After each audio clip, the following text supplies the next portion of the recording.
カーディナルスとの3連戦。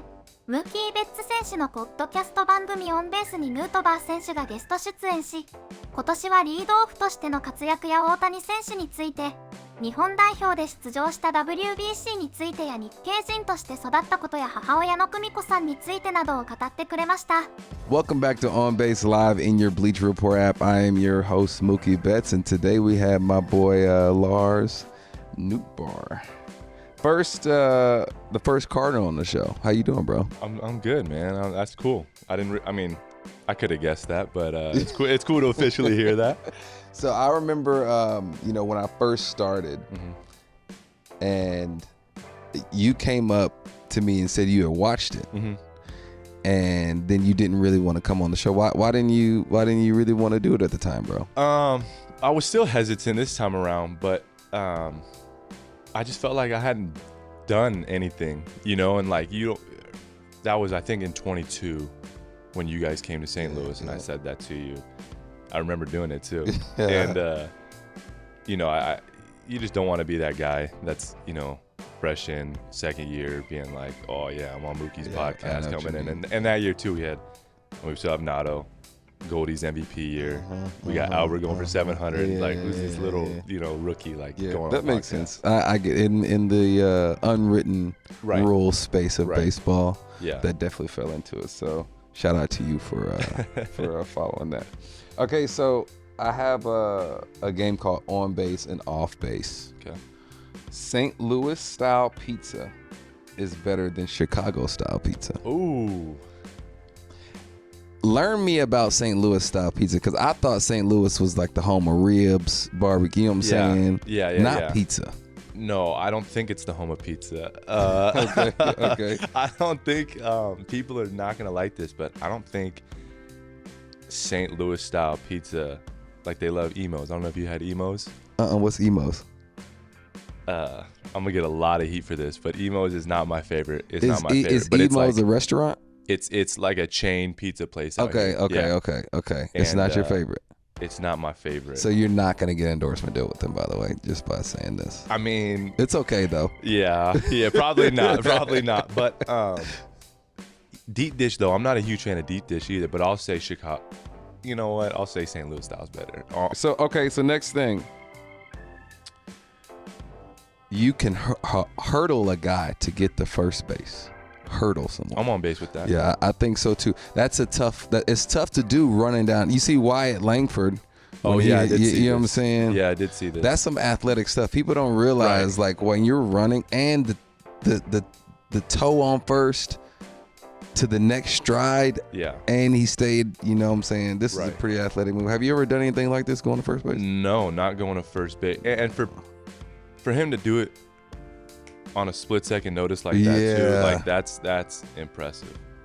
Yeah, if you could do that, if you could pull that off, I'm on base with that for sure. See, like I feel like I'm just gonna be out. Yeah, you know what I'm saying? The chances of me pulling that off successful, I think I can do it, but like we just played him, man. He's a freak. He's dude. He is. He can move. He's thick. Like he's got some thump too. He knows how to play the game of baseball. He's really good. All right, so what about this? Let's switch gears a little bit. You're hitting leadoff. Mm-hmm. How is that for you? I want to hear about that because there's an art to it. Yeah. You know? Yeah. It's cool, man. Obviously, what's crazy is, as you know, like when you're hitting there 2 or 3, wherever, like you feel like you're getting at bat every inning until like the 6th inning. Mm-hmm. Like you're like, whether you're in the hole on deck or hitting, you're always there. And for me, I'm more of like old school when it comes to that. Well, I like to see like pitches generally, and so for the first month I was walking like crazy to lead off. So it was had like 11 walks to 11 game opening walks. Right. So it's crazy. Usually I did like a game opening walk. It's like, it feels so good. Yeah, no doubt. Like I'm on first base. We got nobody out, and like, I mean, the arms that we're facing now are nasty. So you're like, all right, one of those out of the way right there, you're like, all right, like, whatever. If it's DeGrom or something, you're like, okay, you're on first base, you're helping the team out, whether it's Mason or Wilson coming up behind me. Donnie's obviously having a great year, but it's just, I don't know, man. You kind of have a different approach about it, but you try not to think about it too much because then you can get a little passive. What about like Shohei's version of leadoff?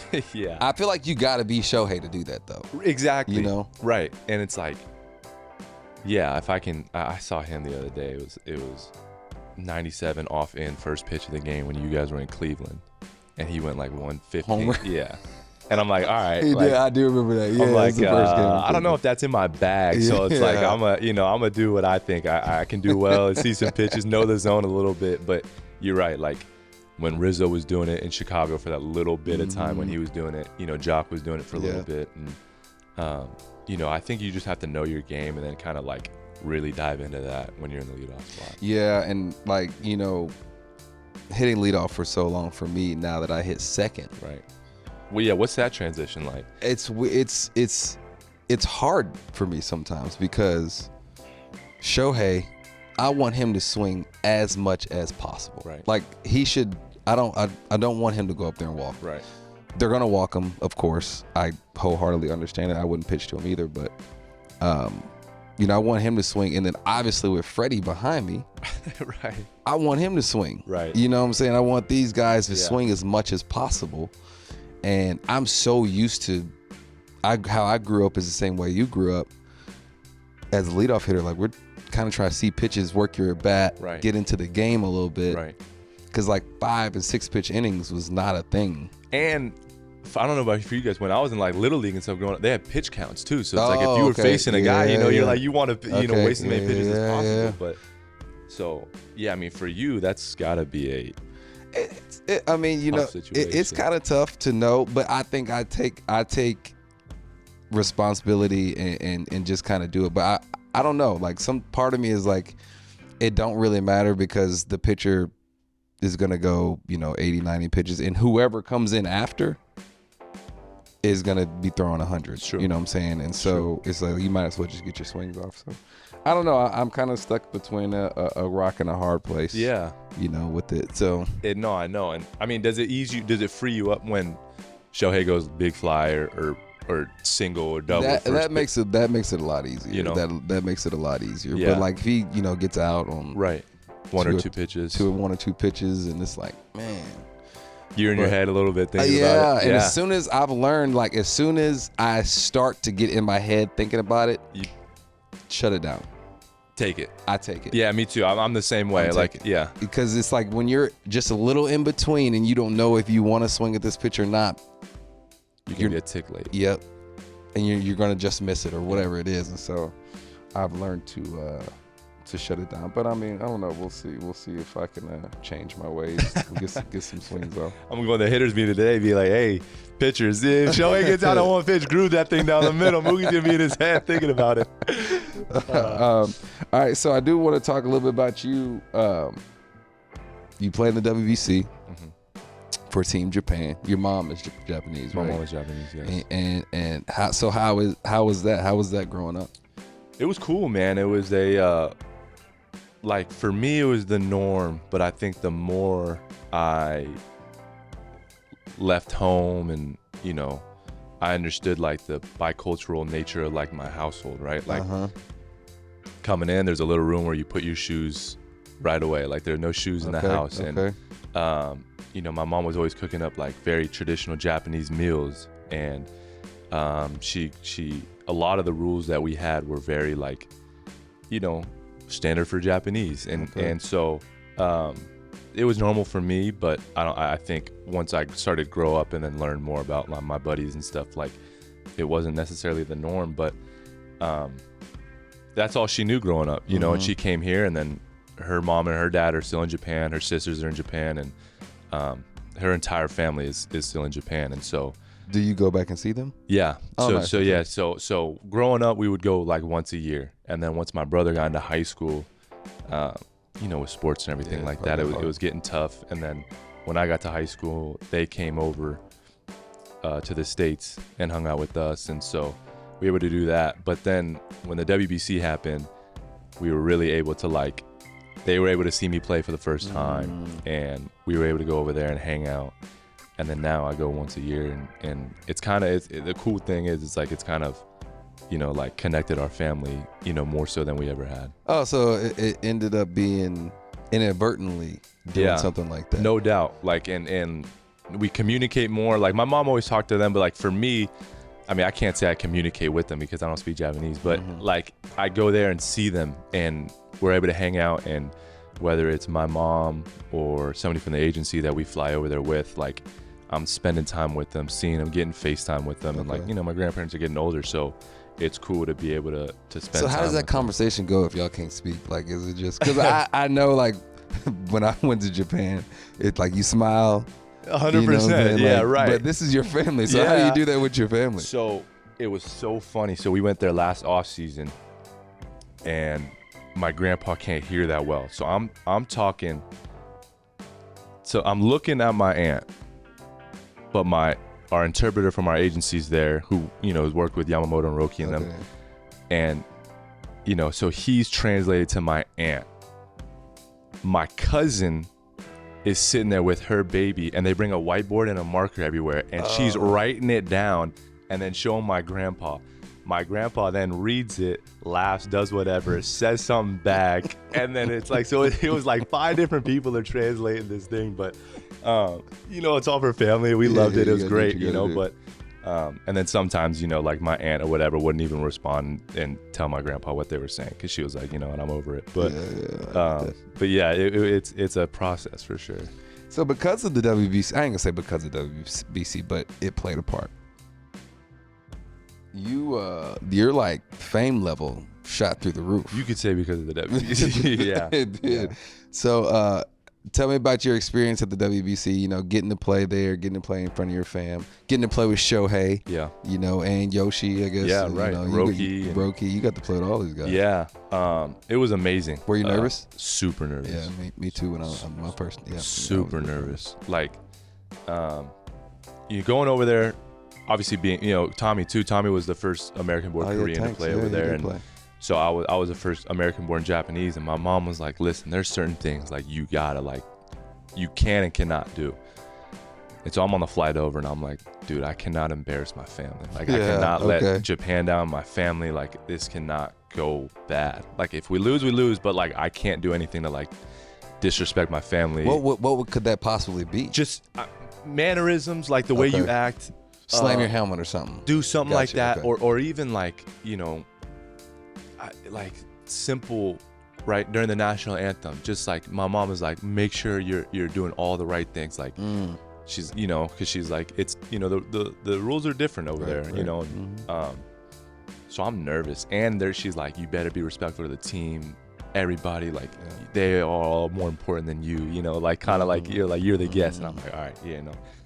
And I get over there, and Shohei comes over, and he's like, hey, how's your family? And I'm like, good. And then as I'm getting closer to these guys, you know, like Yoshi's taking me out to eat, and I'm talking to him, and I was like, hey, like, you know, my mom's telling me we're going to be bowing to the field, and, you know, before and after practice. And I was like, are we going to be doing that? And they were like laughing, like, bro, your mom is so old school. Like, we don't do none of that anymore. Like, you know, it's more relaxed. So I was like, oh, okay, good.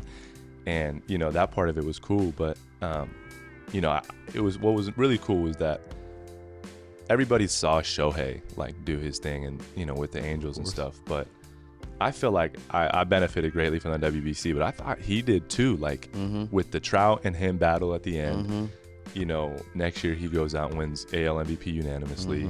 And seeing him like take BP, because I don't know how often he takes BP with you, right? He never does. But so, I mean, he did it in Japan. Did he do it for the Tokyo series when you?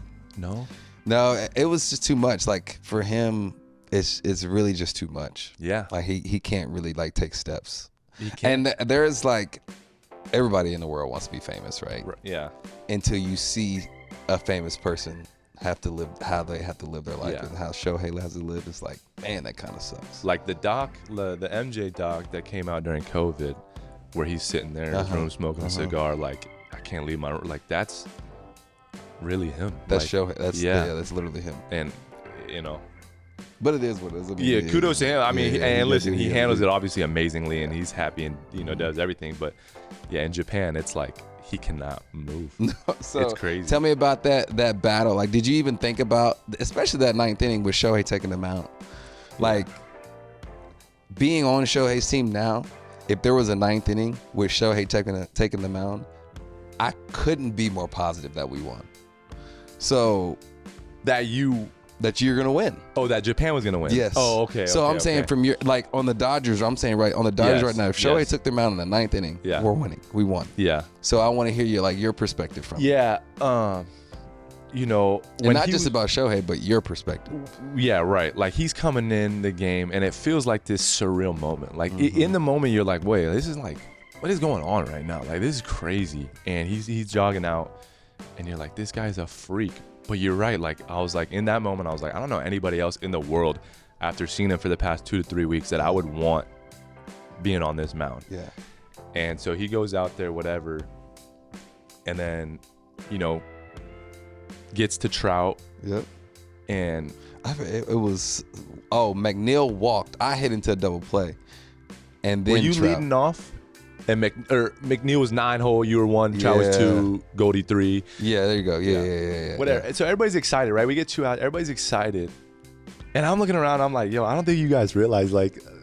This is Mike Trout. Yeah. Like, you know what I mean? Like, even if something happens with Mike Trout, like we got Goldie, who's the MVP, who's the reigning MVP, and then we got Otto or Schwarber, whoever it was, and I'm like, so I'm sitting there like, oh my God. And then they start going at it. And then I'm seeing Shohei hit 100, 101, 102 in the at-bat, ripping National. I'm like, oh my goodness.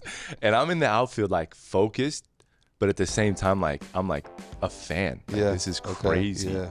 And you know, he hit him with like an 87, 88 mile an hour sweeper that broke like 20 feet. Yeah. Whatever. And so whatever. I mean, it's just he's a freak. Yeah. I mean, that's all you can really say, you know. So what do you have? Where's your gold medal now? At my parents' house. Okay. Yeah, okay, I gave that one to my mom. Nice. Okay. So she keeps it. She keeps it. Yeah. I mean, that was like an ode to her. I felt like she deserved it, you know, because without her, I'm not eligible for the team or any of it, you know. For sure. So are you gonna play again? I hope so. Yeah, I would like to. And it seems like, are you? Yeah, I mean, yeah. I think that playing in that is, you know, I ain't gonna argue. I think it's the most fun I've ever really had playing baseball. Yeah, like, you know, you never really get that atmosphere that much. Yeah. Games that, like, we play 162, right. Like, those games are like every game meant something, you know, and you're only playing 2 weeks worth of ball, really. Right. So that quarterfinals against Venezuela. When Trey Turner hit that. Oh man, dude, because we were hurt. Because I think if we lost, we were out. You were out. We were out. Yeah. So like we're down, and you feel it. Like you can feel it because both teams are, you know, giving it everything they got, and they were up. And you could feel it, and we just started kind of slowly built an inning, and then you just get to a spot where you just need something to happen. Right. Like you just right. And a homer was like not in anybody's real cards, but homer, and then that moment is probably some of the most joyous. You know, I had I was on deck. I think I was on deck, so I was hitting next, and I remember like not even focusing on hitting because I was so emotional from what just happened. What just happened? Yeah, so. I remember. Seeing your whole team like at home play. It's like Little League style. Like for the fans that don't understand, like, the WBC doesn't mean that much. Like, watch players and their reactions during that tournament and tell us that it doesn't really matter to us, at least. Like, maybe it doesn't matter as much to you guys, but like for the players, we're not getting paid. No, we're not getting paid. Nothing matters for that. about it. Nope. It's just strictly ball. It's pure fun and just play winning. for your country. Yeah, you know what I'm saying. And so, like, if I hit a leadoff homer, or Shohei hit a leadoff homer or whatever, now clap, boom, boom, boom. Right. But if you hit a leadoff homer in the WBC, it's nuts. Oh my gosh. Yes. You know? Yeah, it's the same thing, completely different. So, and I do want to tell you, you enjoy golf. Mm-hmm. You're a golfer. Yeah. What's your handicap? I've been at about 16 to 18 for like so 2-3 years now. You don't have you don't get golf lessons? Nah. Oh, that's the only way you're gonna A get part good, of bro. me is like stubborn. The only golf lessons I get is when I go play with Nato, Okay. and he'll help me out. But sometimes I'll get so frustrated out there. I'll be like, Oh yeah. bro, shut Okay, up. yeah, Like, yeah, shut up. I yeah. don't want to do it. And there was one time he was giving me golf lessons and it was working. And I look See? at Pedro Pajes, our catcher, Okay. and I was like, I'm so mad this is working right now. I was just so upset. You were mad he was yeah, right. yeah. But he knows, you know. Okay, so let's go back to when you were a kid, man. So you're from out west, Mhm. and you grew up playing. What sports did you play growing up? Growing up, everything. Everything. Football, baseball, basketball, soccer, hockey, Hockey. swam. Yeah. Swam. I mean, so I'm in El Segundo. Oh, okay. So okay. the Kings practice facilities Oh there. yeah. You know, obviously we're by the beach. Yep. So, yeah. So you did all that surf, Yeah. Grew up. man. So yeah. you was just going. You was never at home. No, never. No, never Okay, at home. Okay. Um, Okay. So what was your favorites? Baseball was my favorite. Football in high school was the most fun. Mm-hmm. Pickup basketball Oh, pickup was hooping. like, oh, that was the best. So you hooped in, but you didn't. I Hoop didn't play in school? high school. No. Oh, because no. so what did you do in high school then? Football, baseball. Football. and My baseball. mom was like, you're not smart enough to do 3 sports. Oh, Your but grades are but gonna. Did she forgot you was Japanese? Yeah. You smart enough to Yeah, do all but of them. I didn't get that side of it, you know. So, Oh, okay. fortunately, I went to a, public high school where my sister was the ASB president. My brother was a good student before me, and so the teachers knew, they were familiar with me, and they gave me a little leeway in high school with the grades. All right. So, in the spirit of Lars Nootbaar, you didn't have a nickname. But I mean, what is your nickname? Because people didn't call you Newt growing up. No, they didn't. So what was your nickname? Or you just had your name was just Lars? Just Lars. Mm. Yeah. Okay. All right. Did you think you were getting booed when? I did. Oh, you did. First time. Yeah, in Really? Bush. I was like, damn. They booing me, dog. I'm like, damn. I know I wasn't a Golly. prospect, but they're booing me. I was like, this is rough, dog. Nah, it's Newt though. It's Newt. So now you enjoy it. Yeah, I You love it. enjoy it. now. Yeah. All right, bro. What's your favorite Japanese meal your mom makes? So, like, would your mom cook for Shohei and Yoshi and these guys while they're here?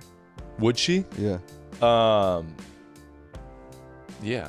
Nice. Yeah. I think I'm gonna go get dinner with Yoshi tomorrow. And Oh, nice. Okay. the Japanese spot, I guess, is closed that they're trying to do.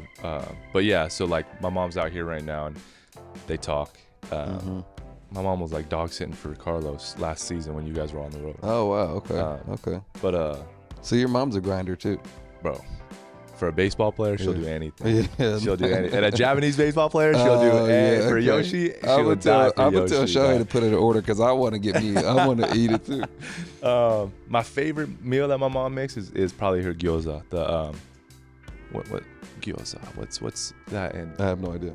come on, you know it. Dumplings? Is it dumplings? Oh yeah, it is dumplings. Yeah. Is that what they? That's yeah. right. Yeah, it is. Yeah. So the it gyoza is that my mom dumplings. makes Yeah, is yeah. that's like growing up I would crush those.